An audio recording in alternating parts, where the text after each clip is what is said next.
the Uncle Laser podcast you were on, and you've given out a few N-word passes at your show. Yeah, I give them out all the time. How do I get one? You gotta sit in the front row and I'll give it to you. All right. I give Is it like an actual physical pass? Or you I just just say for 10 seconds. You can. and they say it? Well, the goal is for them not to say it. Yeah. So I can finish the punchline. But they have said it. Like, well, alright. Battle raps cause I've shaken grown men to the point that they can't even face their own friends. That's why they rhyme about jewels, not life, cause the ice on which they skating is so thin. That's what I love about the. All right, you look good. You like the shot. You like the angle. Look good, feel good. That's all. let's do it. Let's go. We're out here. Let's go, baby. Big episode, 100th episode. Special guest, Cam Patterson, all the way from Austin, Texas. Dolo-matic in the building. Strategy and Dolo Show, the Party with Strategy podcast. Welcome. Thank you guys for watching. And I'm excited, man. I'm excited. I'm glad you came down here to do this with us. I seen you on Kill Tony, and I was like, oh, he's up next. You know what I'm saying? Thank you. Yeah. Oh, yeah. So you're from Austin, Texas, or? I'm from Florida. Okay. Okay. Yeah. That's what's up. What brought you out to Austin? I met a dude. Hold up. And he told me, he was like, hey, man, if you care about your comedy career, you move to Austin. Austin is a spot to be right now. Yeah, comedy, it's right? on fire. Yeah. So when I met his dad, he told me to do that. And I went out there with my pops for a minute. Went for like a week. The first 3 days, I hated it. I couldn't stand it. I wasn't getting put on shows. Nobody knew who I was. And I just like, I just stay in the city. Like the third day I got on the show. And after that, I got on like, I want to say like 12 shows. And that's like 6 days. Damn. And my dad was like, yo, you got to stay here. Yeah. Hey, this it. It just popped. Yeah. That's what's up. Yeah, no, it seems like you're getting a lot of love out there. I watched some of the clips. It's some funny shit. I would love to see you do a show in Houston. I mean, what's the comedy scene like in Houston right now? I don't really know the scene. I'm about to tap in. Tonight's going to be the first night I'm doing this show. What's his name? Jeff Joe. Yeah, Jeff Joe. He funny as shit. He's the man. I first heard about his ass. He came to the mothership. Like, before I was even in with them boys, he came to the mothership and everybody was talking about how good he was. So I really want to do that show tonight. Like, yeah. I really did. He's super funny. I saw him open for Shane Gillis, and then these guys hit me up about hosting this thing. They're like, we want to do a comedy show.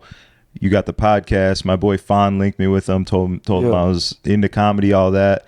And I was like, man, if you guys are going to do a legit comedy show, you need a real comic to host it. So I hit up Jeff Joe, linked everyone together. I'm excited, man. I'm real excited. There should be some killers out here. Yeah. That's the only one I know, but I'm pretty sure it's definitely killers out here. You know what I'm saying? Yeah. Also, you know what's out here the most? What? White women. Nah, white women terrifying but it's hoes out here. You got black hoes too. There is a lot of black pussy out here. There's a lot of hoes in general. It's black hoes out here through the fucking. I'm talking to a bitch right now that's from here. Is she in Austin though? Yeah, well she in Austin right now. But every black bitch I done met in Austin stay in Houston. Yeah, it's cheaper. They probably just drive up there. Yeah. It's pretty cheap here in Houston. I mean, I don't know how is Austin expensive? I don't know how expensive Austin is, but I got to imagine with the surge of everyone going there and it becoming the new LA and the comedy capital and all that, I feel like they're probably taxing. Yeah, probably. Houston, it's still the lights go out when it rains, so they can't tax too hard. It's a fucking swamp, so But you're from Florida, so you know about the humidity. Yeah, but this Texas shit different. Is it? Yeah, I hate it. Yeah, bro, I hate it so much. It's like. Cause it's still hot at night. Yeah, that's like real shit. That's stupid. Like on some real shit. It being hot at night. What the moon got to prove? You know what I'm saying? what are we doing here? You know what I'm saying? That shit's stupid, dog. It doesn't make sense at all. Yeah, it's a little hot here. I just went back home to Chicago over the weekend for the 4th of July, and it was so nice at night. It cools down to like a nice 70-some degrees, and just it's like a refresh. And then the day it gets hot again, but. At night it cools down. I don't understand where the fucking heat doesn't this. It's so stupid. Everybody, but no, you from Florida, you should get it. Now Florida weather know what the fuck going on. Texas heat is just stupid. Now, do you feel like this heat maybe it cooks people's brains a little bit?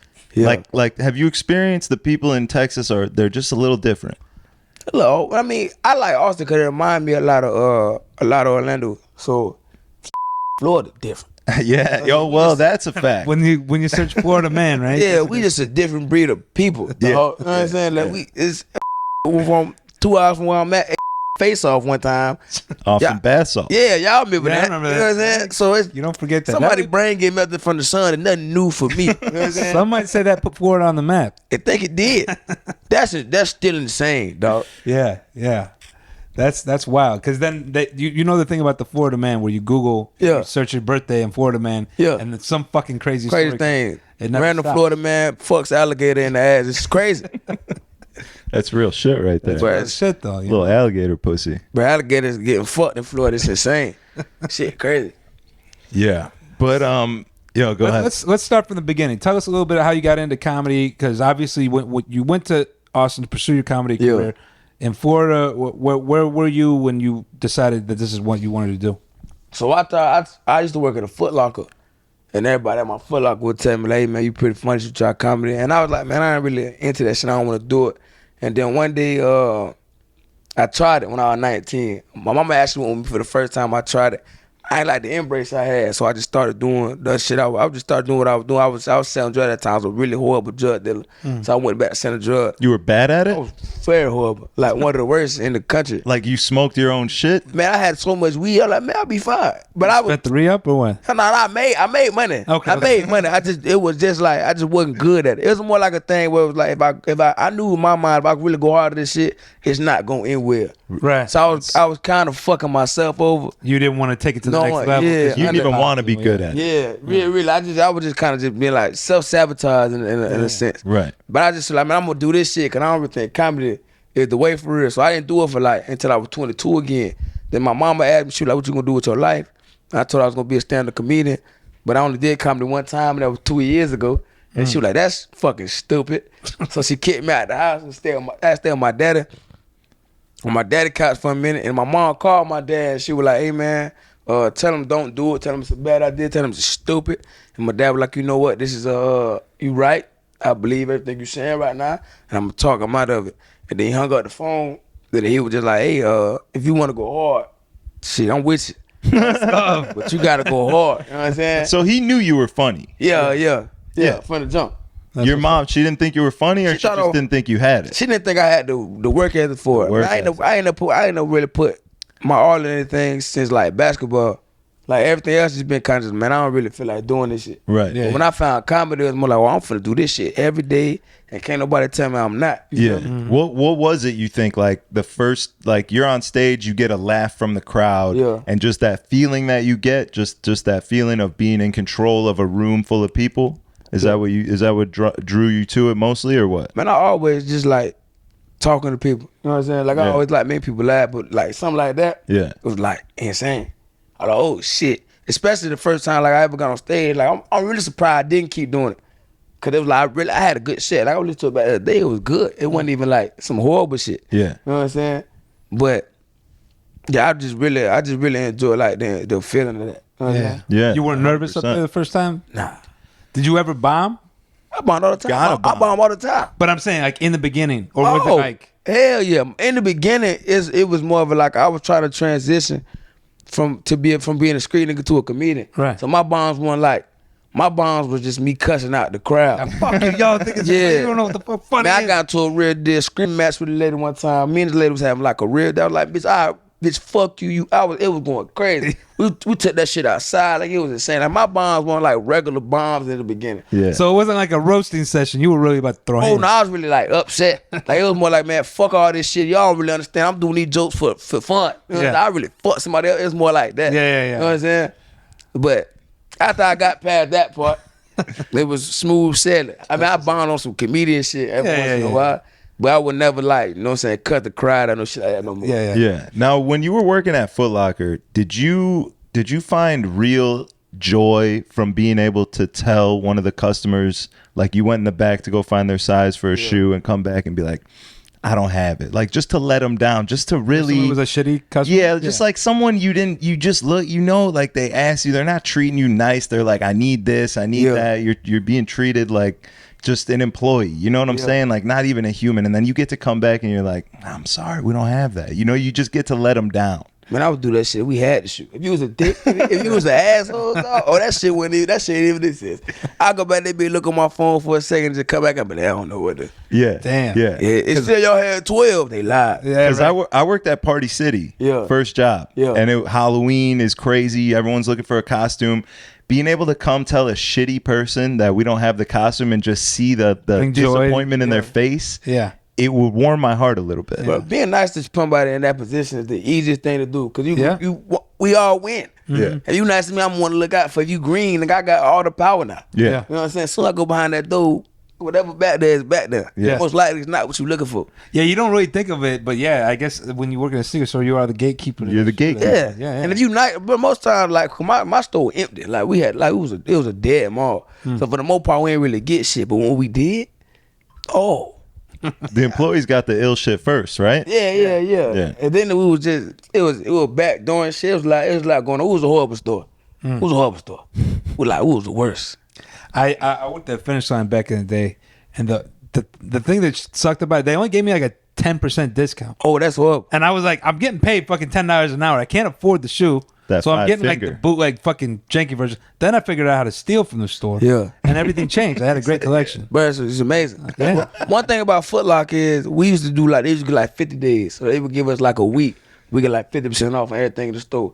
That was dope about Foot Locker. Yeah. But it was I knew some boosters. Like it was some boosters that would come in and steal shit. Turn your head the other way. I have no idea. But if you can grab that small, Yeah. I you never grab saw me a good medium. I have no idea because we didn't have cameras for a long time. Yeah. Oh, we had cameras for a little minute, dog. You can just grab me a good small and them sweatpants. I'll be very grateful. Yeah. You know what I'm saying? You're big in the sweatpants. I've noticed that this right here, this is your what's it called? Not a. It's my look. Your outfit. Outfit, but what's it called when you dress up for work? You got a On my uniform. uniform. This is your uniform. You got the slides, the sweatpants, the white tee. Yeah. I feel like every time I've seen you on stage, that's kind of your thing. I like it. It's good branding. Hey, Steve Jobs, that's what he did. Black t-shirt and jeans. Work your ass. My thing was I was just gonna bust my ass and I had time to really think about what I was gonna wear. Tomorrow. You know what I'm saying? Yeah. That was easy shit. Like I'm with it. Keep it real simple because I just gotta focus on this shit. Yeah. You know what I'm saying? 100%. Yeah. Do you find that having sweatpants on stage and being able to show off the bulge a little bit? Yeah. For the bitches? Yeah. It works. Yeah. The slides are the problem. People always look at me like, who the you finna talk about? Like, fuck you. Right. Like, for the bitches. You know what I'm saying? Right. The hoes. Yeah. I'm a genius. Yeah. Easy access. I know a thing or two about the bulge. You know what I'm saying? Come on, man. He's an advocate of not wearing underwear with sweatpants. I'm a free ball activist. He's trying to get the dick print to all the ladies. And you know, in some ways, he's even in the score because women they don't wear bras. You know what I'm saying? I'm trying to thirst trap fairly. I'm trying to even the scales of justice here. You know what I mean? Like they're out here thirst trapping hard. We're hard as fuck. With Nipples out, titties pushed up to their chin, all that. Yeah. I'm trying to do my part. You know what I'm saying? I respect that. Yeah. He's leading a new movement. We'll see if it catches on. So how's your mom now with your comedic career? Is she seeing the light? Oh, she on board now. Oh, now she's good. Oh, yeah, now she on. I always knew you could make it. Yeah. Now she on board. She ought to be talking about, you don't be telling people that I was the first one that came to your company, so I was the first one that you don't be telling people that. Like, you didn't give a fuck. You know what I'm saying? You was just coming to see what the fuck was going on. But when I really took it serious, she wasn't there. But now she on board. I remember the first time she got on board, I opened up for Bill Bellamy in the city. That's your boy. We DJ'd actually his birthday party with him? Oh, something in Ohio, in Cleveland. Yeah. He was. Remember what he was doing, right? Yeah. I'm gonna let him finish. But now he was dope though. He let me get a guest spot with him in the city, and my mama came out and then she said, "Oh shit, this kind of different." Yeah. You know what I'm saying? She remembers Bill Bellamy. She's old enough. Yeah. I'm old enough. Yeah. Right? And that was my thing. Like when we had that show, I was excited because I'm 38 years old. I grew up on MTV Jams and all that shit. So Bill Bellamy, even before How to Be a Player, was the man to me. You know, I always watch his shit. And then we DJ'd for him. Cool cat. Everything was good. He was hosting, so he was on the mic mostly. Yeah, he was on the mic and shit. And I'm DJing, and I'm like, I think I was playing like a record that he was in the music video to kind of like reference, like I know what's up. It was like a DeBrat B-side record, and I'm juggling a little bit. And like I'm excited, and I'm in the thing, and he goes, "Oh yeah, y'all, Bill Bellamy in the mix." And I was like, this motherfucker. Yeah. He's trying to tell the crowd it's him that's DJing right now. That's hilarious. So it was a bittersweet moment. But yeah, shout out to Bill Bellamy. He was He's taking still all the the man. shine. Oh, It was damn. hilarious. He's still the That's funny.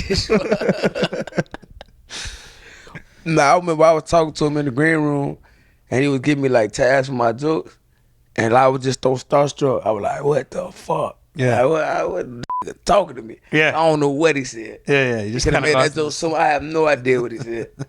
It's crazy how when those moments come, that's almost like surreal. Yeah. And you don't even really like catch it. You're just like in the moment so much. But that's the way it rolls. So what do you got going on right now other than is it just strictly stand up or are you working on? This shit, I got a project I'm trying to come out with called Cameron the Whites. Okay. I'm really trying to get like on the ground floor. That shit gonna be like me doing a bunch of shit, white shit I ain't never done before. Okay. Cam and the Whites. That's Yeah. kind of what's happening on this couch, well, I this feel is like. a good introduction. That's in the Cameron the Whites. But yeah, that's what I'm trying to get off the ground right now. So give us, do you know an example of some? I don't want to give too much teasers, but what are some things that white people would do? Like You gonna like eat mayonnaise out the jar or what? yeah, 100%. You might get hooked. I'm gonna tell you, as a mayonnaise advocate, Bro, that shit's big pretty mayo. fire. I'm finna put raisins on what that shit. What's up? Guacamole? Yeah, on everything. I put raisins on everything. Pizza, look at them guacamole, look at salad, thing. But we gonna do shit like like wakeboarding and shit. Yeah. Wakeboarding? Yeah, Okay. like for one episode I'm gonna go bull riding. I've been told not to do that, but after Holy that bit gonna be shit. fire. That's fucking crazy. Yeah. So you're really putting it on the line here. Well, I'm going crazy. Yeah. Yeah, I'm gonna go big. You That's feel me? big. Yeah. Is this gonna be a YouTube series? Yeah. Okay. Yeah, you yeah. you got a YouTube channel already? Are you I doing got one something right on there? I got one right now, but I don't really post shit on it. So this is gonna be like the first. This is Yeah. gonna be your Oh, your. shit. I don't know the word I'm looking for. Like premiere. Yeah, There we go, yeah, premiere. yeah. Opus. Yeah. Yeah. I think. Hell Yeah. yeah. All right. Well, what's your YouTube? Just Cam Patterson. Cam Patterson. Yeah, with a K. YouTube.com/Cam Patterson. Yeah, Cam with get the in K. there. I like it. Killer Cam. Cam and the Whites. that's it. Whites. I like that. I like that a lot. Actually. Yeah, I fought with that shit. I thought it when I was at work one day. I was like, man, that shit hard. That's gonna So go hard. do you have a producer that you're working with on that? Yeah, I got my dog Ike and another dude named Alex, who also produced like he do Kill Alley and shit. Okay. He do like the shit for Oh, Kill. he does Kill Alley? Yeah, Okay. yeah. Is that like a spinoff of Kill Tony? Nah, Yeah. not Or really. It's its own thing. It's the only thing I got. So they were Kill Tony moved to the Comedy Mothership, and then there was no room in there for all the comedians who are waiting to see if they get picked out of the bucket. There's Okay. nowhere for them to stand inside, so they were standing in the alley. It was just like Oh, I 200 thought it was like people alley in as the in back Alice or alley, something. Nah. and this dude started Kill Alley. But now I just saw that they moved. They're not in the alley anymore, right? They at Shakespeare's. That's what I think it's called. Some They're at some other bar like Right next now. door. So is he just filming in there then? Yeah. Is he still calling it Kill Alley? He might as well. Yeah. It's still right by the alley. The only thing they moved out of the alley was in that bit like selling beer and shit. You know what I'm saying? People were they're doing all man, sorts they of It's on shit. the really time. popping out there right now. Oh yeah, Bro. I got to get the fuck out. Okay, Bro, it's you know what? insane. It's been an ongoing thing on this podcast that I've been very adamant about not going to Austin because I don't really fuck with the liberals. I'm not like a conservative Trump supporter motherfucker, but the whole fucking tranny crazy shit is just it's out. For me. Insane, I okay. can't fuck with that. I feel that. So I love everybody. yeah, okay. Yeah, listen, I'm just saying for me. And hear me out when I say tranny, because I've DJed in gay clubs before. I'm not like transphobic, Gang shit. but I mean more about like the. He's mad at the agenda. I hate the people that are like just like they're on that woke train just because they got nothing else to do. Yeah, so they're like yeah. just making up shit to be mad about. You know you have to come to Austin Who is it? because you got to see Brian. You ever knew who Brian Holtzman is? Yeah. Brown Hood. He just moved to Austin, yeah. Is he funny? Brian Holtzman. Okay. Oh, he's a You love wild him. boy. Have you love- watched? You seen it? Yeah. He perfect for. He's perfect for Austin. Okay. Oh, you know the best part about What's watching that? Brian is that when I'm working, I get to see at least like 4, 6, 7 the people that you hate. Yeah. Come downstairs just crying. Well, let me rephrase. People that you dislike so much. Now fucking with you. When I say I don't hate trannies, I don't need the fucking alphabet police coming for me. Nah, but not what trying, but I mean liberals in general. Yeah, yeah, I I'm mean gonna say like liberals. the fucking the Like Prius liberals that driving. don't even know why That's they're what I'm liberals. saying. Yeah. You know what I'm saying? They Like, weren't even gay. They just got gay to fucking try and be to part of that be thing. something. They don't They- even know what they are, so That's they what I'm cling saying. to that I because can't it's something. deal with that shit because You there's would no love getting Brian. those motherfuckers happy. That's why you got to come to Austin. I'm gonna come to Austin. You have I'm to gonna, come I'm see gonna, it. I'm gonna join this rally. Does Brian have a regular night at the He Comedy just did Mothership? one. It's the dark side of the con. You had to give people warnings Cause some people don't know. Cause the first time they gave him, they called it like Holtzman's Heroes. Yeah. And then the guy was like, "What the fuck is this?" Now they was like, "This the dark side of the mothership." Like, Okay. This is the bro. I'll tell you some of this shit we got. All right, I like dark humor, Bro. I'm in. It's not even he goes dark nuts, humor. bro. He It's goes nuts. It's insane. dog. Okay. Like if you don't see Brian Holtzman before you die, like you missed out on comedy. Is dog. he like he's got a weekly show or what is it? I think they give him. I think he do Wednesdays now. The little boy, Okay. bro. Listen, And and if he's anti-liberal, they haven't because there's a lot of liberals out there, right? he just anti everything. Okay, perfect. Yeah. he He don't hates give a- everybody equally. He don't give a fuck about it. Okay, I think this just crowd was I could tell you. One time me and my dog who do comedy too, who was in the corner, he laughed like real loud, right? Okay. He was drunk as shit. And so Brian was saying something one night, and then he goes, "What the fuck? You have fucking Tourette's?" And he kept laughing, and he looked. He said, "Oh my God, it's a colored." Oh, hell. Bro, insane. He But don't give a fuck. He don't give two fucks, and it's beautiful. Okay, yeah. I mean, because at the end of the day, you shouldn't give a fuck. If Not you at go to all. a comedy show, you can't go in there and get hurt because no matter who they make fun of, they're gonna eventually make fun of something. You know the that's pretending. craziest shit? The craziest shit, he the nicest guy ever. Like the nicest, like one of the nicest motherfuckers I've ever met in my life. And he be telling me like, "You think you believe this shit I'm saying? You believe me?" It's right now?" it's an act. I'm not even. I'm doing comedy. Yeah. You know what I'm saying? Yeah. That's why I fuck with him so much. Like, so you'll fuck with him heavy. Okay. Cause some people hate it, some people really like it. Yeah. But it's I beautiful love to it. see. Yeah, I like when they make fun of everybody equally because Yeah. I want to get roasted. He loves getting roasted. When we go to comedy shows, that was his thing. Like he Yeah. wants to be roasted. He wants to sit up. Not that he's a heckler to try and get Yeah, roasted, just in the front row. but like what was the show we were at? Tim Dillon, we went to see. I wore some stupid ass glasses. You know, I'm just wearing something that's to try and get picked on. You know what I Yeah. mean? Like, I'm trying to laugh. I could laugh at myself. I could laugh at you. I could laugh at her. I just want to laugh. I don't give a fuck. Yeah. You That's know? the best people that come to comedy show. A lot of Yeah. people come with these weird intentions. They just be like, "What the fuck are you here for?" You know what I'm saying? Yeah, yeah. Yeah, I saw some highlight reel where somebody like got so upset they like got up and left in the middle of a set. Yeah. Like, how the fuck could you even do that? How entitled do you have to feel going into a comedy show to be offended and leave? I Where don't did you come from? You know what I'm saying? That's what I'm saying. I don't understand it. I don't understand it. And speaking Fuck. of comedy shows, I was watching the Uncle Laser podcast you were on, Yeah. and you've given out a few N-word passes Yeah, I at do, at your show. Yeah, I give them out all the time. How do I get one? You gotta sit in the front row and I'll give it to you. All right. I give Is it to it you. like an actual physical pass? Or you Nah, I blast just them? say in 10 seconds. You can. And they say it? Well, yeah. The goal is for them not to say it. Yeah. So I can finish the punchline, but they have said it. Like ain't nobody said it in Texas yet because I had to start making cowboy hats and not in the part Right. of the show. Cowboy hat in the front row. You He you came for that pass. Oh, he was ready. He heard it. I heard about you. You know what I'm saying? They told me that you giving out passes. Yeah. But then in Florida, that shit willy nilly, dog. Oh my, but you have no. The first when I was a show, Uncle Ed said, like pace before I could even get to the joke part, he was like, oh, what the fuck? We might have to beep a couple of these out so YouTube doesn't take us out of the algorithm. But That's wild. No, in Florida they was just yelling that shit. Here it's more. It's not as bad, but also the phones locked up. yes. So I had to add a whole different part to make people not want to do it because your phone locked up. Wait, Yeah, so I how don't give does a that work? fuck. I haven't been to a show where they lock up the phones. It's like a bag. It's this Yeah. little bag Like that yonder locks. bag. Once your phone's in there, to get it unlocked, it's like need a big at ass a magnet. store when they have to take that security thing off, it needs to hit one of those little magnetic strip things. So you can go and be like, "Yo, unlock my phone. I got to use it," but you got to leave the room before that happens. Yeah. Okay.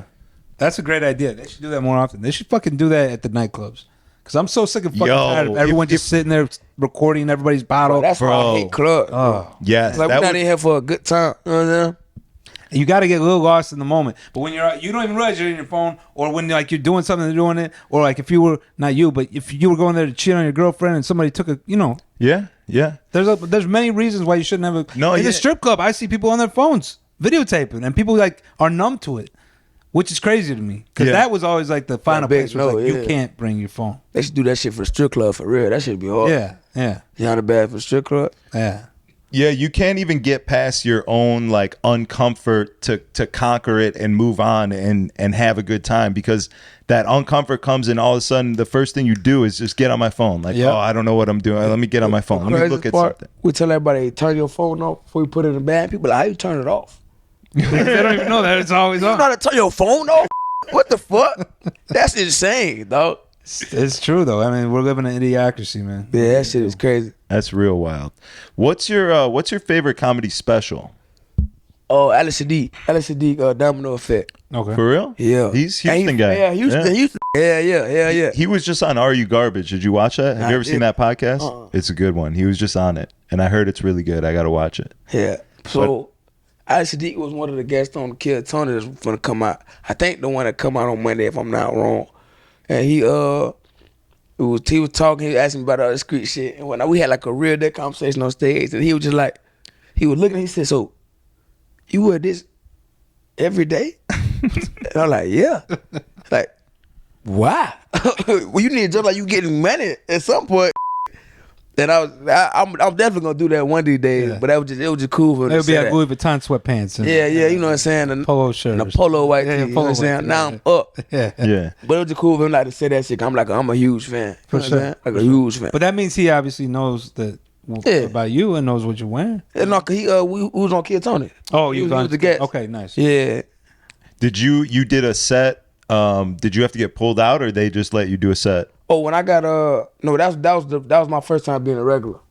Oh, so you're a regular now? Yeah. Okay. Hell yeah. Hell yeah. That's real dope. That's fucking incredible. He has a Kill Tony watching party he does every Monday with the That's how you missed it. It was the I one can't that remember just if they came out. made you a regular on the big live stream one Yeah, at it's the one of theater, right? Yeah. Yeah, okay, that's yeah. Now I'm remembering. But I definitely saw your set, and I was gonna ask if you had any rocks in your pocket. I do. I got her.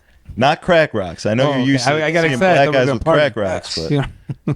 I like. Wait a minute. Hold on. Whoa. It's a real rock. That is a real rock. It's a real- Indeed. Can I? Yeah, go ahead. Yeah.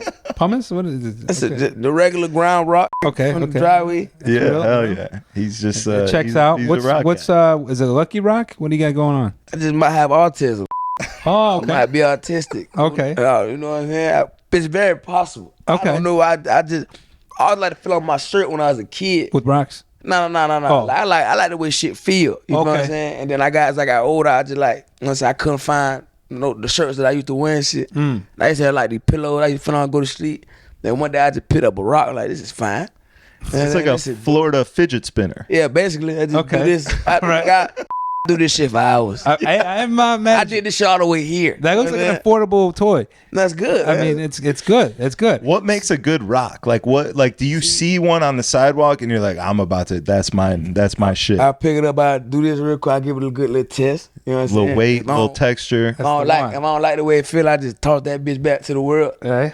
For the most part, it's just like it got to be like jagged and shit. Like all my rocks kind of do the same thing, where it's like kind of what's named down here, Okay. and then the whole thing is more smooth and little rocket. So you got a collection of oh my! rocks. Now I lose these bitches in like 3 days. Oh, okay. But they're free, so you can get another. Yeah, I get another. It's all good. I'll be Yeah. fine. Yeah, yeah. Maybe the next one I find the best one. You feel Do you find yourself emotionally attached to any of them, or it's more of just? one of them I had for like 3 months. Wow. And I was kind of sad I lost that bitch. Did you name it? Yeah, I did. That was the name. Rocky. Rocket. Oh, that's a good name. Nah, not named it Rocky. I was dating a bitch. I was dating a girl at the time. And she was. I left at her house one day, and then I had cheated. And she threw it out the window. Damn. That She shit knew. hurt. She knew what you loved. Man, she hit you with your own rock. Oh, no, she just threw it out the window. Oh, okay. It's like, okay. you know, like sometimes a girl will key her car. She Right, said, "Oh, right. you love this rock." Fuck. Yeah. Was she jealous of the rock? The attention the rock was? Nah, she was just mad I cheated. Oh, well. And she was like, yeah, I'm just not going to find it. And I couldn't. Did you play it off like, I don't give a damn about that rock? I didn't. Fuck that rock. Who gives a fuck about that goddamn rock? Fuck that rock. So gotta I go walked get- outside, I started crying and shit. Drive back there. Fuck it. I'm at that bed at 1 o'clock in the morning looking for that motherfucker. Like, damn, that's my rock, though, dog. Oh man, that's good though. Hey, you know what? And I love the fact that you embrace it because you should. You know what I'm saying? Like, I'm me, but I'm not gonna be Yeah. nobody else. You feel me? Yeah. I can't be nobody else. I'm just gonna, you know what I'm saying? Nobody I like respect this the shit. fuck out of that. I'll show you. I'll play it for you. It was the funniest shit. Me and all my boys were watching Kill Tony, and you fucking pulled that rock out of your pocket, and we died. Everyone fucking died. And then they were like, "Bro, you got to get that guy on the pod." And that's literally when I hit you. That's love. Yeah. It is. And it is. That's awesome, man. It's incredible. Super funny. Love it. You just look comfortable up there. Yeah, it's like very fun. It's fun to watch you because for me as like a super comedy fan, I'm like, is he just being him? Did he make that up? Yeah. You know what I'm saying? Is that real? Is that just something that happened that he's going with? Like, you just look comfortable. You look natural. It's hard to even tell. Yeah. Where do you get your inspiration for your comedy? Life. A lot of shit just like life. You know what I'm saying? So most of the stuff is real, or do you ever just pull like, it would be funny if this would have happened, and then you just kind of like are able to convey that story? Most of it is real. I tell one story about me getting shot at. That's my homeboy who don't do kind. He a real street. He got shot at. Okay. And I just put myself in them shoes. Like how I would have felt. Like Jay-Z. You know what I'm That's saying? what he did. Yeah. Just put myself in the shoes. And like, because I just feel like this. Yeah. If I was in that situation. But you can relate to it because it's your boy, and you know exactly and what I know he's how going through. Yeah. But for me, most of my shit is just like, this happened. I'm gonna tell you, and I might exaggerate it a little bit. Yeah. But for the most part, this is.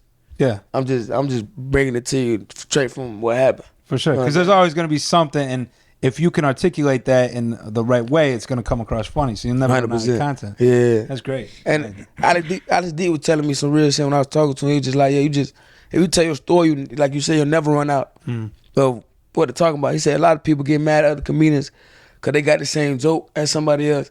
But like, nah, y'all both watch the news. Yeah. You know what I'm saying? Yeah. Like, you can't be mad at me because y'all both watch the news. And Right. you might have the same outlook on something, so it's going to come across the same, yeah. So if it's like, if it's from your experience in your life, can't nobody take that from you. You feel me? So that's why. Except for my Carlos Mencia, right? They say he's straight still. He could never take shit from me. I It's not gonna really hit the I same. say too much. You know what I'm saying? Like, nobody, that real shit. A lot of the Mexicans, though, these days, I feel like they be using the N-word more than black people. Usually a lot. It's How do you feel about that? Because I grew up always thinking that anyone who's not white could say the N-word. Asian, Mexican, Puerto Rican, black, like that's just how it was. It's just how it was. They all said it like as Man, in my mind, I'm could. like, if you got a little ink of racism in your body, don't say it. But if you Asian, you grew up around, I ain't got no problem with that. That's your family. You know what I'm saying? That's the people you've been around. If you Mexican, you grew up around, or you cool some, you know what I'm saying? That's cool. But if you just saying and you Mexican, you gonna call me in the same sentence. You feel me? So then on that, Diamond Cut, you got some work to do. yeah. What about a black person who was raised around all white people? Yeah. Would he get the N-word pass, or is he's out? He's out. It's his birthright. Okay. It's his birthright. That's fair. It's still the pain. You know what I'm saying? That's what it is.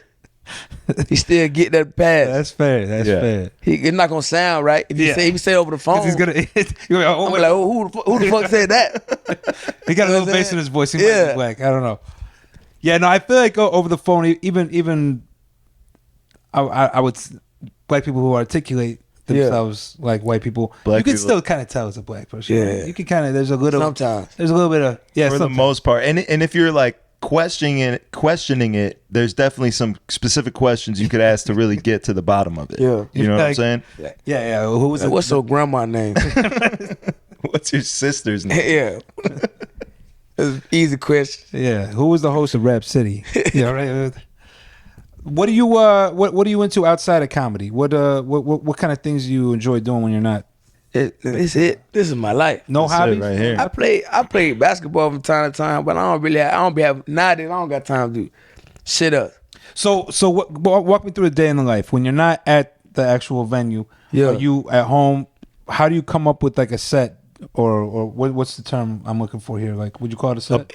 A bit. Like, how do you come up? Right. Do you write it down on paper, or do you like sit there in the mirror? Do you just kind of like talk to yourself and oh, that's funny, I should write that down? I get a premise in my head, and then for the most part, I like take showers in the morning, and then I'll just go over like I've been in the shower for like 45 minutes or like to an hour just saying shit. Oh, I could have said that. I said like that, and then I record. I try to record my shower session, like just me in the shower. Just hit record and just just go. You know what I'm saying? I just go, and then you listen back and then kind of say like, okay, call him back.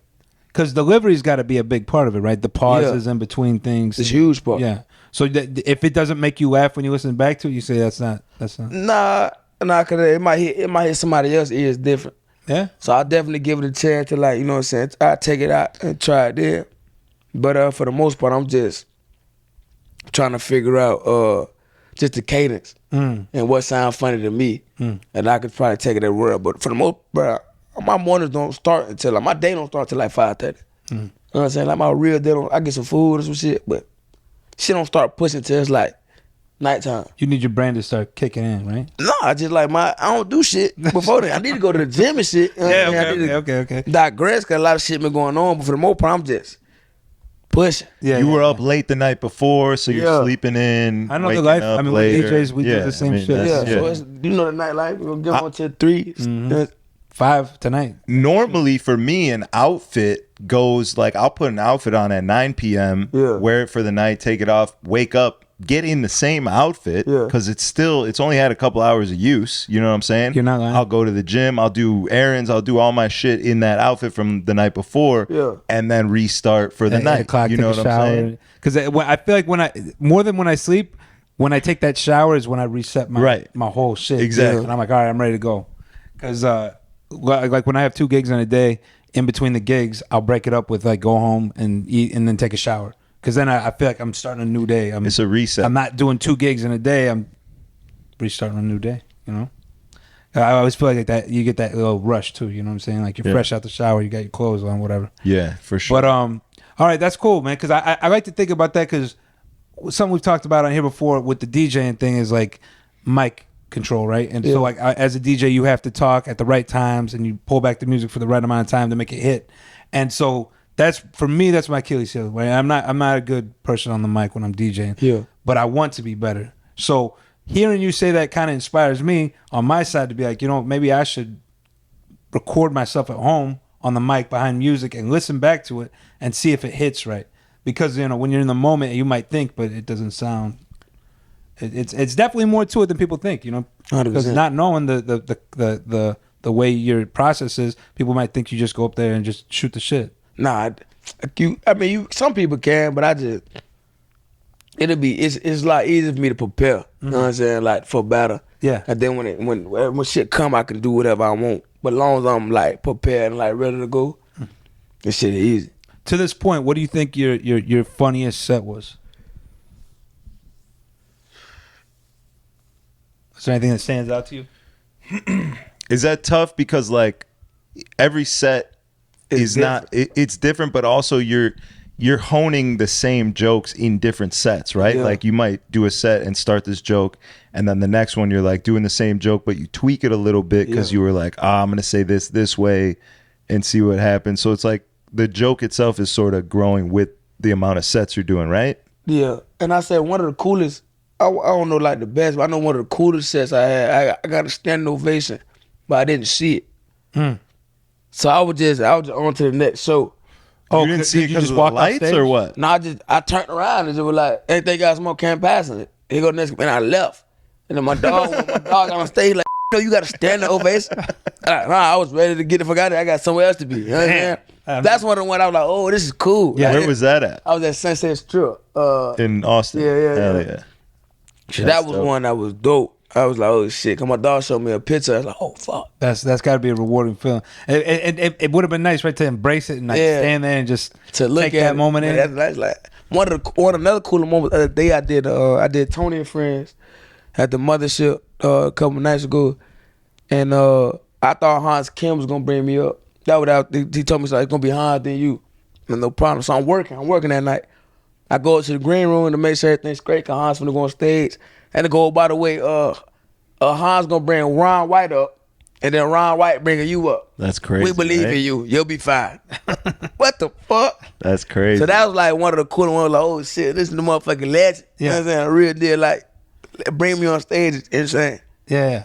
That's dope. That was the blessing. That was pretty cool. Imagine like Jazzy Jeff introducing you. You know what I'm saying? Like how crazy would that be? Because now you're like, no, I should be introducing this person. Right. Yeah, 100%. Yeah. So it's like, whoa, what the fuck? Yeah, but that's got to be a rush. Yeah, it was dope, and I had a great set. It was very fun. Hell yeah.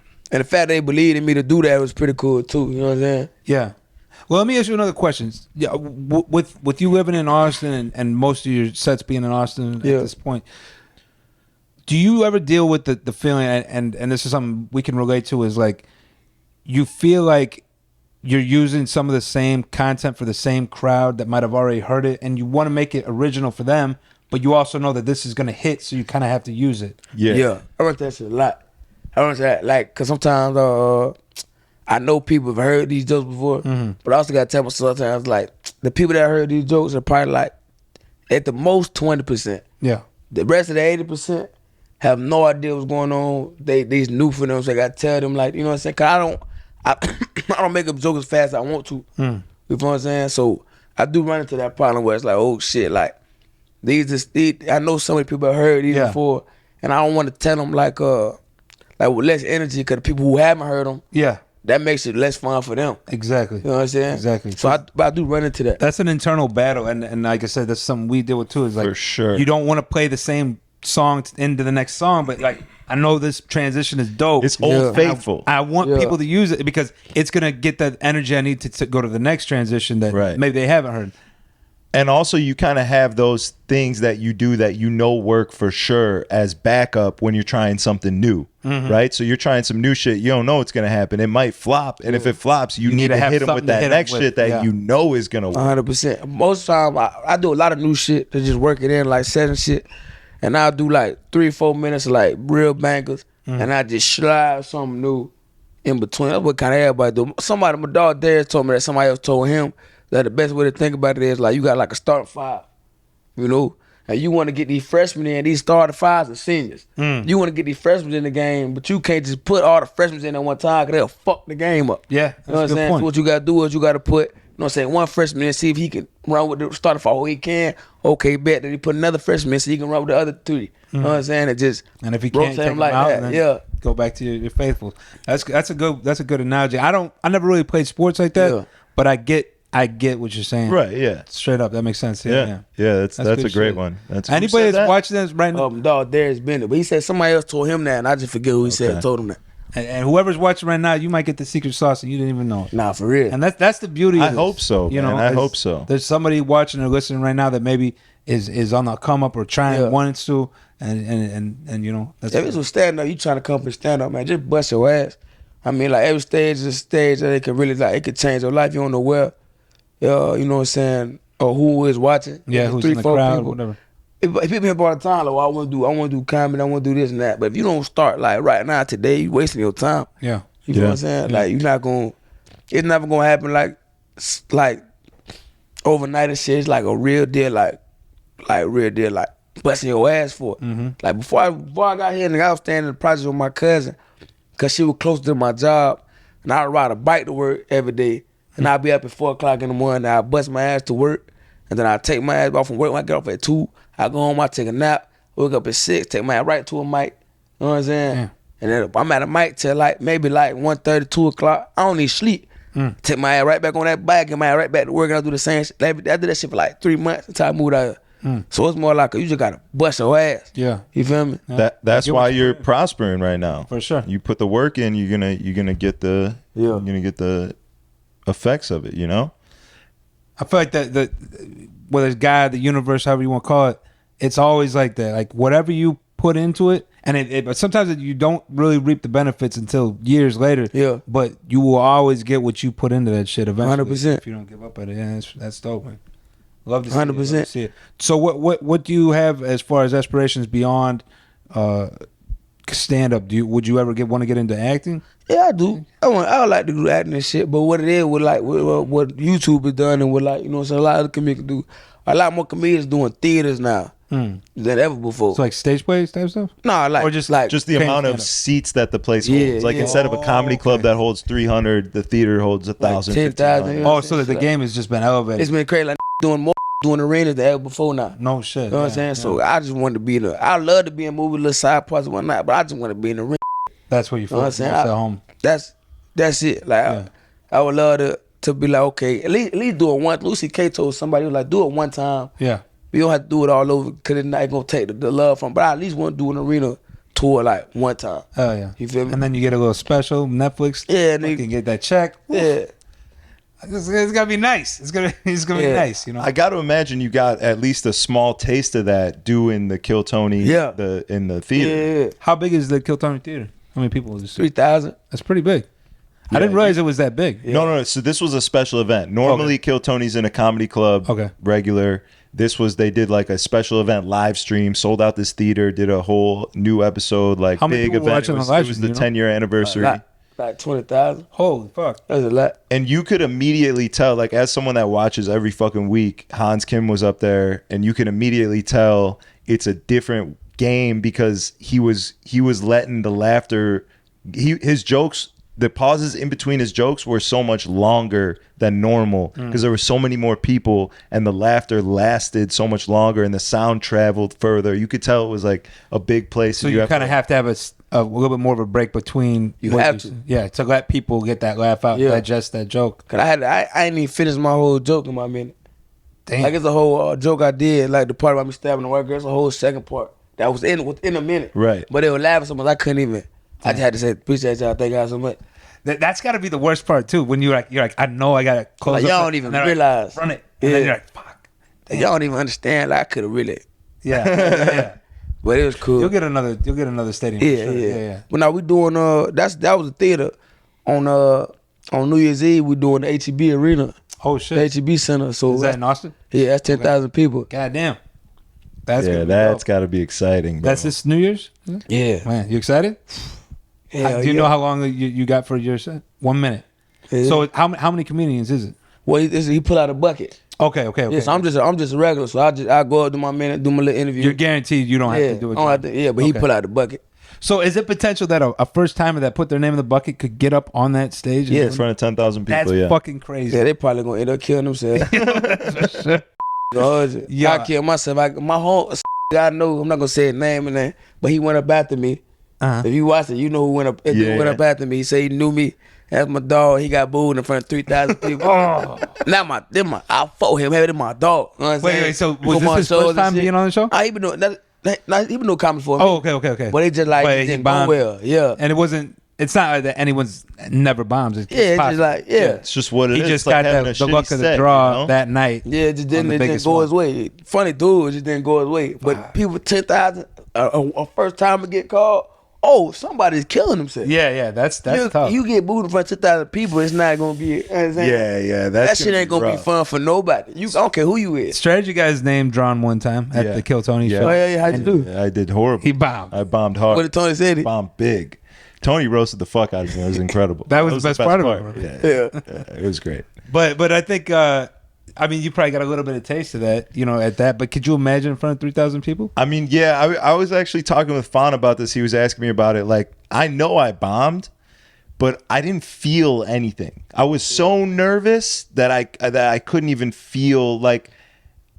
I know I bombed, but it didn't It was hurt. surreal It 'cause didn't it was- hurt like I imagined it would hurt. You know what I'm saying? Probably because Like, of adrenaline and shit, right? adrenaline, and it's like it was my first time ever doing that, and I'm not a comedian, so it didn't really matter. Like like bombing as a DJ sucks way more than bombing Because like I your did. life is DJ. Because I dedicated myself to it. You know what I mean? Yeah. Like, so yeah, it definitely sucked, and I definitely bombed, but I didn't get to feel what actually bombing feels like. I don't think. How do you cope with that? With the feeling of coming off stage off of I don't know, rough set? Yeah, a rough set.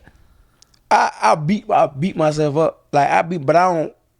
But a lot of people tell me like what I do when I say I bomb is not a bomb, and I know that. Like if I give myself, like I rate myself every time I get off stage. If it's like a 7, then that's not a bomb. Right. You feel what I'm saying? But it wasn't good. Like I think of it like if I don't kill, then I bomb. So no one really in between Right. for me. You feel me? So but I get so much love from everybody around the city that I gotta be hard on myself. Yeah. Cause if I didn't, I'd be a fucking cocky monster. Yeah, yeah, You yeah. know what I'm saying? So I really beat myself up to a point where it's just like you ain't shit yet. You know what I'm saying? It's supposed to happen.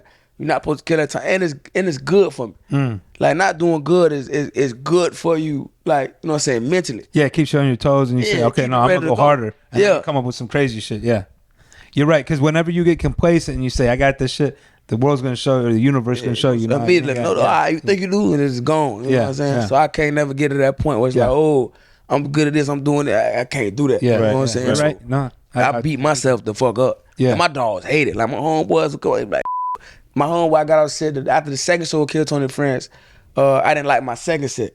And I got off stage, he was like, I know you hated it. I said, man, I fucking hated it. I hate that shit for real. He was like, I could tell by your facial expression when you leaving the stage, you hated that shit. And it was, but everybody around me know like I'm finna beat myself up regardless. Like, if something goes flat and I get them right back. Yeah. Oh, what the fuck just happened up? Yeah. You know what I'm saying? That's a problem. Like, we gotta address this problem. That's a problem we gotta address. But that perfectionism is gonna. Yeah. Is It's gonna help. what's making you crush the game right now is because that sets you apart from the person who's complacent with being mediocre. You know what I'm saying? Cause that's crazy, man. I want to be one of the best in the world. You feel Hell me? yeah. So I can't be mediocre. I can't have nights when people just be like, oh, he was okay. You know what I'm saying? That's insane. Yeah. You feel me? Especially in a place like Austin where there's a million comedians, because you can get lost in the sea. Coming. Like I came in and did so much good shit on the way. Like people want to. What I got, and I just want to keep running to it. It's like, man, you can get here, but by the time you get here, I'm not gonna be here no more. Right. You feel what I'm saying? Right. So that's why I just keep chasing that. You know what I'm saying? I always wondered, and not to keep talking about the bombing thing, but just because we were on it, is that when people do a comedy special, right? They're on usually a tour, I would imagine, right? Yeah. Or of some sort. So they're kind of going through a similar bit to something they've already done.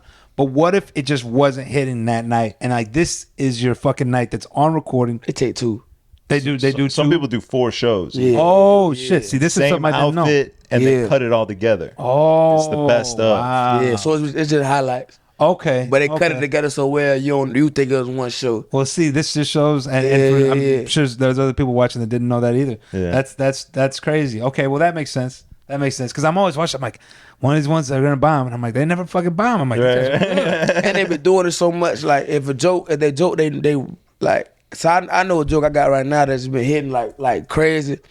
And one day I'll do it and it won't hit the same. Like if I was shooting a special, I just wouldn't use that night. I would use the night where it really obliterated. You know what I'm saying? Like how I think it should. Yeah. So that's all this is just highlights. No turnovers. Just highlights. I got you. Yeah. I got you. Yeah. But when they say like, because usually at the beginning, or at least the older comedies, that specials I can remember, were like, they'd be like, oh, one night in Detroit, and it'll be like this. But it could low-key have a show in Denver in there too. No, it was but you one- don't it see was it. one They usually film 4 or however many shows they they're pick the doing best of in that. that night. Or they usually announce when it's going to be a special. A lot of people are like, I'm filming my special in Detroit. Come. So they'll film 4 specials and then they'll pick the best one. What Or if they they'll- slice them they together. they four put them all shows. together. They edit them together. They wear the But they'll same still say outfit. that it is Cleveland, Right. Even though it's Cleveland and Denver. And No, it's all Cleveland, but it's 4 shows in Cleveland. Friday night. Okay, I'm sorry. I get 7 it to now. 8 I is get it. one show. 8 to 9 Okay, is I one get it. show. 9 to 10 is one Okay. show. Gotcha. I gotta take a piss so bad. Hold Yeah, on. this is he's got a small bladder. It's all right. And some comedians, they even do a bunch of how you explain that shit? They do a bunch of different cities, and they just splash them together. Yeah, so you don't even like you know The it's intro different. will be whatever, but you knowing what a stage looks like, you'd be like, wait a minute, that's a different stage. Yeah, they don't even. But to me, I don't. They don't even want to hide it. Like a dude named Judah Freeland, he did a special. Well, he didn't even hide it. He was just like, hey, this is just me all over, and he would put like, this is me here and this is me there. Yeah. You know what I'm saying? So I mean, it's a whole bunch of ways to do it. Yeah, I watched one yesterday on the plane back from Chicago. Lil Rel, have you? I know Lil Rel. Yeah, he's pretty funny. I saw that. It was He from a good Chicago, one. ain't he? Yeah, he's from Chicago, West Side. Yeah. And I had never seen him do stand up. I'd seen him like on what was the movie? Not Taken. What was the? It is Get Out. Get Out. That's the one I saw on. And I thought he was funny as hell on that, which is crazy because that I don't think that was really supposed to be a comedy, right? No, it wasn't. He was just funny. It was just his just by nature he stood out with that, so that was good. Who are some of the comedians that you looked up to coming up that kind of inspired you? Kevin Hart, 100%. Yeah, Kevin Hart, big time, and then Patrice O'Neal, Cat Williams. Have you seen Elephant in the Room? I don't think you have. Elephant in the Room. Oh my God, bro! You gotta see. What is it? I want to watch that with you. It's Patrice O'Neal's special. That's just fucking unmatched. Did bro. he pass? Yeah, He passed. passed. Yeah. He back kind of shortly after that too. Yeah, that's a shame because I remember seeing him on the. Did they roast him or he was on a roast and somebody fired back at him? That's gonna be hard. Yeah. That was hard, bro. Yeah. Well, no, I think it was somebody else's roast, but like they He shot was his on it. back. Right, you about his roast diabetes. everyone, yeah. And then later I was like, that's fucked up. Whoever said that joke probably feels fucked up about that. I mean, he even had like a whole thing in his special about how he can't stop eating. He's like, I can't eat. Like, I'm not supposed to eat, but I can't stop. Like, I don't give a fuck. It's just crazy that he died like that. You ever heard the story where he was talking about with Kevin Hart? I don't think so. So Kevin Hart was on stage one night at the Boston Comedy Club, but it was in New York. And they were Patrice O'Neal, a bunch of big name comedians. Best before Kevin Hart was even blown up. Kevin Hart was like nobody, man. Just a funny kid who was in the city. And he was on stage, and there was like 7 people in the crowd. And he said he on stage, he doing this shit, and Patrice throw a phone book on stage and go, call anybody in that phone book and ask them, was this a good idea? Oh, hell. But who the fuck brings a phone book to the comedy? Or they just had one back in those days. Yeah, back then they had one. They had a payphone and shit. Oh, that's funny as hell. That shit had me crying, dog. It's like, so anybody in that phone and ask them, well, this is a good idea. Yeah, we got to watch Elephant in the Room, bro. It's incredible. Sure. It's so good. It's unreal.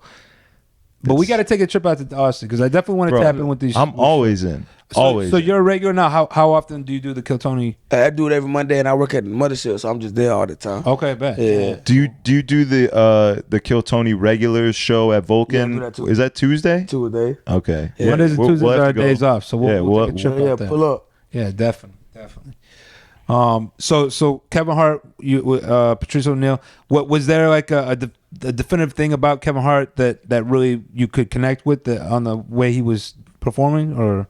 He always talk like how he told stories, and it's just before like I even realized what he was doing. I just like how he told stories. And everybody would call me Kevin Hart when I was a kid. Cause I was short and I was just funny. Kevin Hart, and so it was that was cool. And then they were just like what he did, worked his ass off. Yeah, you know what I'm saying, and that did shit comedians ain't never done before. You know what I'm saying? Yeah, so that's he's a beast. He's like the fucking Tyler Perry. Like he does produces movies, right? That's what he did. Yeah. He him now. So it's like. People do, he not that funny no more. You can't relate to you no more. Yeah, he's on a whole different stratosphere. It's hard to relate out of there now. Yeah, that is true. That is true. Yeah, I watched some of his more recent ones, and they're still got some funny shit with his kids. He's a comedian, but it's gonna be hard, you know. He got so much on the line. You know what I'm saying? With deals and shit, Brandon. You can't say this, can't do that, and then like he just living a different life. You can't sit there and be like, "Well, I was driving my goddamn old school car the other day. Y'all ever do?" You know what I'm saying? Yeah.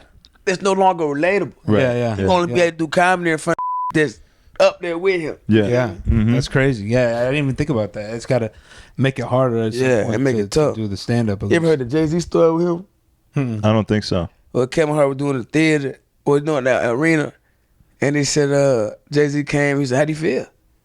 He said, "I feel good, man. It's great." He said, "Yeah, I know you made it. You doing big." He was like, "Why?" He said, "Cause I'm here." He was like, "What?" He said, "I'm here, man." Yeah. I'm like, you doing it. That's I guess that's crazy. That's kind of cocky, but they're like, that's insane though. Like, oh, that's beautiful. That's real shit. That's real shit for sure. I feel like that's some Kanye shit. That's definitely Kanye would never do that. You're like, you're actually getting to talk to me. Hold on, I got another. I listen to so many kind of podcasts. Y'all ain't never heard the one he talk about with it was Dave Chappelle and Kanye. I think like Dave Chappelle tells this story. Oh, about right? I'm dope and I do dope shit. Yeah, I'm dope and I do dope shit. Yeah. My life is dope. Yeah, and I do dope shit. Yeah. Man, Dave Chappelle to me is probably one of the funniest comedians of He's the GOAT, bro. Our lifetime generation. I don't know. I mean, obviously, if you look at the accolades, Kevin Hart's done it bigger, but to me, it always felt like Dave Chappelle didn't give a fuck. So he didn't. I respect that like even when he got to that level, he probably was having the same thing like Kevin Hart where he's feeling disconnected. And what's he do? He just leaves everything, goes and lives in Ohio, you know what I'm saying, and really keeps himself grounded. And you gotta respect that to me, you know. Yeah. How about you? Same way. Who's your favorite comedian? Louis C.K. 100%. Unquestionable. Unquestionable. That's another guy that doesn't give a fuck. I relate the mostly to that man, bro. Like I watched 2017 just to remember that other people think the fucked up shit that I think. You know what I'm saying? Yeah. Was that the one where he's like, it's not killing babies, it's kind of killing babies? Yeah, that's a good one. That's Louis C.K. funny as shit. Yeah. But I gotta see Brian though. Brian Holtzman. We should definitely go see him. I'm down. I mean, I'll even play you. He did the 10-year the Kill Tony shit, the show. Yeah, I'll show you his set and Brian Holtzman's set. Bro, I'll definitely.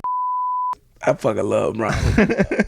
Cause it's so crazy. When we started this shit, I tell you like shit he just said just randomly. Yeah. Like it's off the cuff. It's like, what the fuck are we doing here? Yeah, it's just like, but it's beautiful, dog. but that's what I'm looking for when I mean, like, obviously, like, I love a good joke and everything like that. But no, but I like, it's fucked up. But you can tell, like, as a comedian, I know that all this shit is structured. Yeah. All this shit is like sound comedy. Yeah. It's just like you don't want to laugh at it because you feel weird or you with somebody. That's how you got these weird views. But this shit is sound funny comedy. yeah. You know, he had this shit where he went. He was like an LA legend at the Comedy Store. Okay. And Mitzi, the lady who all this shit is going on with, in Texas, even about she wouldn't let him go on stage for 2 weeks after 9/11. Because he was going to make jokes. Knew he about was it. going to do too early. Go on stage. That's how crazy.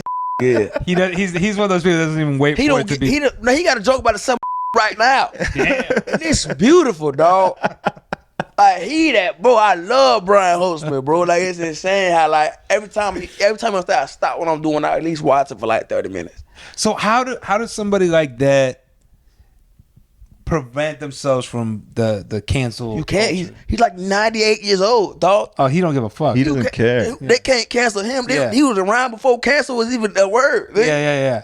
He probably like 68, but he old, bro. Like he's older. So like, they can't take anything from him. Yeah. He in the best place for his career. I mean, in Austin, okay, outside of that building, maybe they might not fuck, but in Joe Rogan Club, he good. Yeah. So fuck it, he gonna be there to do comedy the way he want to do comedy till it's over. Yeah. And that's beautiful. That's the best thing about the club right now. Yeah. You know what I'm saying? Like he can do comedy the way he want to do it, and it's we need that. Like we need like that. Do you think that's why right now there's such a I don't know what you call it, like a resurgence of comedy and stand up is because the world has become so like locked down with.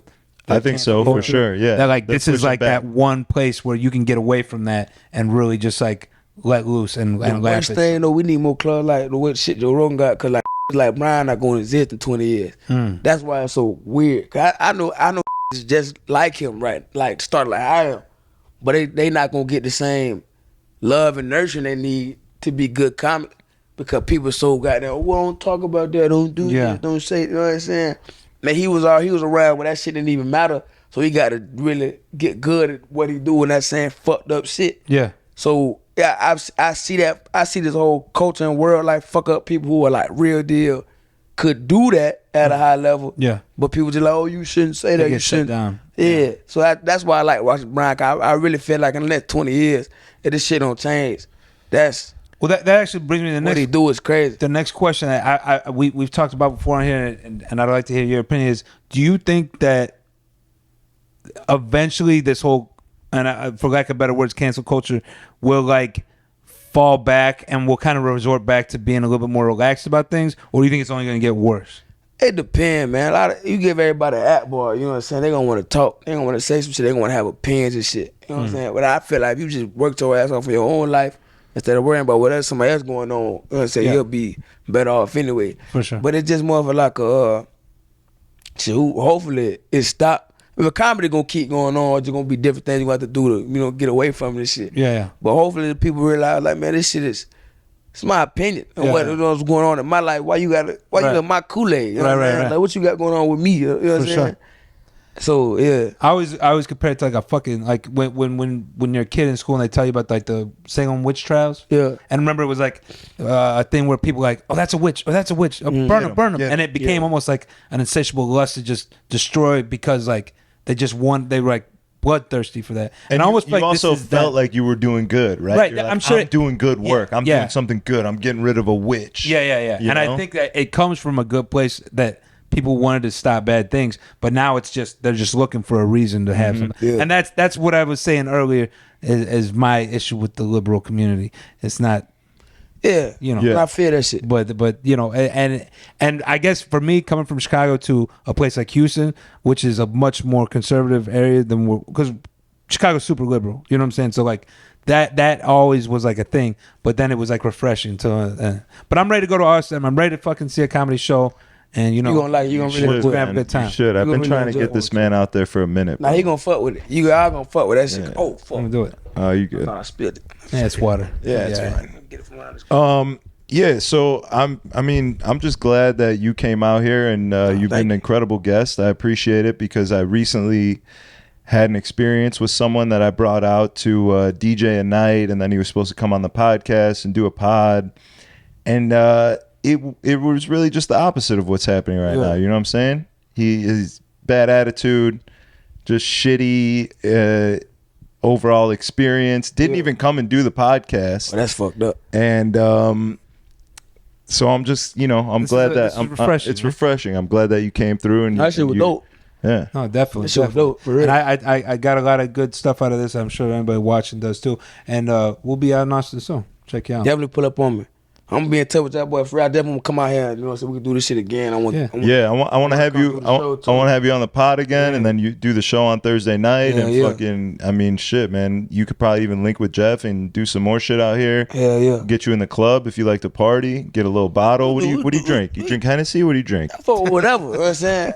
They're gonna let me in my white tin slide. They'll let you in whatever you're in. I got you. We got you. But we're gonna make that shit happen. Anybody watching that wants to hear more of your stuff, what's the best way for them to find you on social media? Instagram right now, Cancel Funny with a K with 2 O's for the show.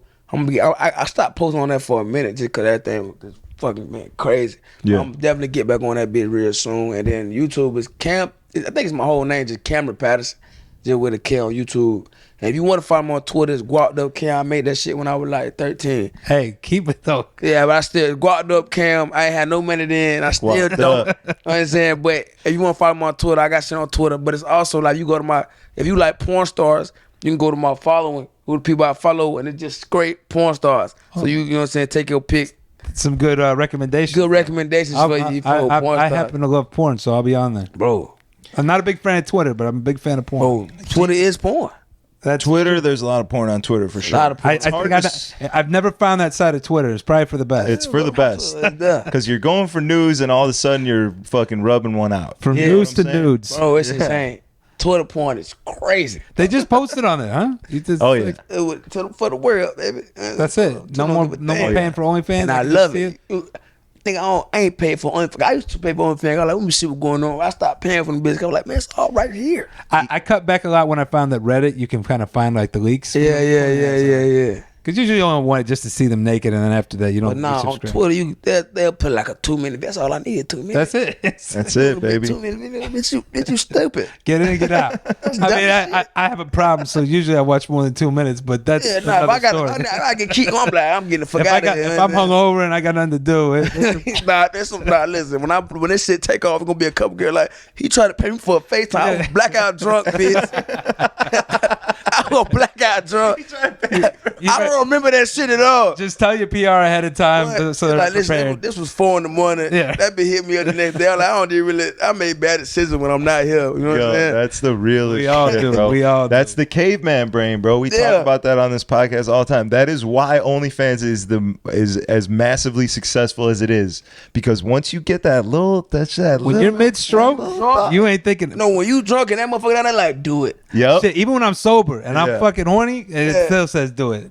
So yeah, it's something, man. Yeah, it's crazy. Do you feel like if you nut too close to when you're gonna go on stage, you lose a little edge? Like do you keep your? I be that night. After. Yeah, when it's out. So yeah. Or like in the morning. That's your treat after you the hard work. If I succeed, I'm saying, like, cool. Yeah. Good. Cause I don't even be fucking hoes right now. Like I'm so goddamn focused. That's good. That's good. I got to imagine there's a lot of white women throwing themselves at you. Yeah, I'm telling you, if you see on Laser Podcast, I can't do it. Like, that shit is it's just scary. Like it's even getting worse. Cause they, oh my God, please don't. I can't. I don't even like that. I mean, I had David Lucas on the pod. Pussy in general, or you talking about white pussy? He's talking about white women. You don't fuck white girls? I fuck them if they sober. Okay, yeah. I can't do no. You know what I'm saying? That shit scary, bro. Yeah. You don't want to wake terrifying. up and try and. Yeah, but like, what the fuck? Well, I ain't got time for this shit. Man. I gotta do some shit. Yeah. You got to talk to David because he says that there's a particular type of white woman that he'll just come inside of. He says that they already know what's good. They know how to take care of it. They're not trying. these are his words. Well, I need to find They're not them. trying to bring a colored baby home to their parents. Oh, I saw that. I need to find them. 'Cause I ain't find them hoes yet, dog. He knows what they look like and I maybe will even say- what they smell like. Houstonian white women love black dudes. Oh my god, it's crazy. I like me a Houston black bitch though. Every black There's bitch I a lot see. Hell yeah, black pussy's the fucking move, bro. Strategy only Sport fucks black plays. girls now. My whole sport plays is just the Houston black bitches. Okay. I love Houston, man. If you a bad bitch from Houston, fuck with me. Yeah, let's Me. go. There's Let's some go. good strip clubs out here. Oh, Yeah, I yes, love me a dude. good. I love me a good Houston bitch, dog. I ain't gonna hold you. They're thick as hell. They eat Yes. good out here. Yes. They're eating good. The barbecue is setting in. Barbecue and crawfish, baby. It's a good time out here. It's a good time. Definitely gonna be back. 100%. Hell yeah. All right. Well, yeah. Thank you for coming, man. I appreciate it, and we'll definitely link Appreciate for you, sure. Kevin. Appreciate y'all, boy. Thank you guys for watching. If you're on the YouTube, make sure you drop a little comment, like the video, subscribe to the channel. Algorithm activating activities. That's what we like over here. And thank you guys for watching. We'll see you next time. Peace. Yeah.